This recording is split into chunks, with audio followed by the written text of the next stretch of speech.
Dhallywood superstar Shakib খানের সাবেক দুই স্ত্রী চিত্রনায়িকা অপু বিশ্বাস ও শবনম বুবলী বিচ্ছেদের পরও নায়ককে নিয়ে প্রায় তর্কে জড়ান তারা। সামনে আনেন তাদের পারিবারিক নানা ঘটনা। সম্প্রতি আবারও বুবলীকে নিয়ে মন্তব্য করেছেন অপু বিশ্বাস। এবার কি বললেন অপু? যদি আব্রামটা না থাকতো তাহলে তাকে আমি যোগ্যই মনে করতাম না। That's it. আমার সংসার, এভরিথিং, সবকিছু, তাই না? এটা তো আসলে একদমই মনে হয় না যে উড়ে এসে জুড়ে বসা বা কাবাব মে হাড্ডি, যে কিছু কিছু ওয়ার্ডগুলো থাকে।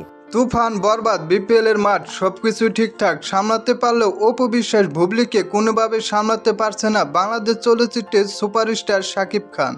গতকাল এক টিভি অনুষ্ঠানে সাক্ষাৎকার দেওয়ার সময় শাকিব খানকে নিজের অযোগ্য ও চিত্রনায়িকা বুবলীকে শাকিব অপু বিশ্বাসের মধ্যে কাবাবের হাড্ডি বলে মন্তব্য করলেন অপু বিশ্বাস।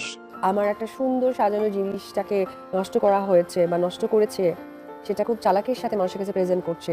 তো এই দুঃখটাও তো আমার লাগে। বুবলীকে উদ্দেশ্য করে অপু বিশ্বাস আরও বলেন, উড়ে এসে জুড়ে বসে আমাদের সাজানো গোছানো সংসার খুব চালাকির সাথে ধ্বংস করে এখন মানুষের কাছে ভালো সাজার চেষ্টা করছে।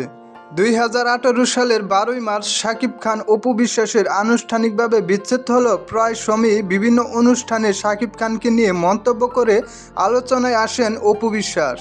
শাকিব, অপু ও বুবলীর এমন কাদা ছুড়াছুড়ি আর কতদিন চলবে, এমন প্রশ্নই এখন নেটিজেনদের মধ্যে।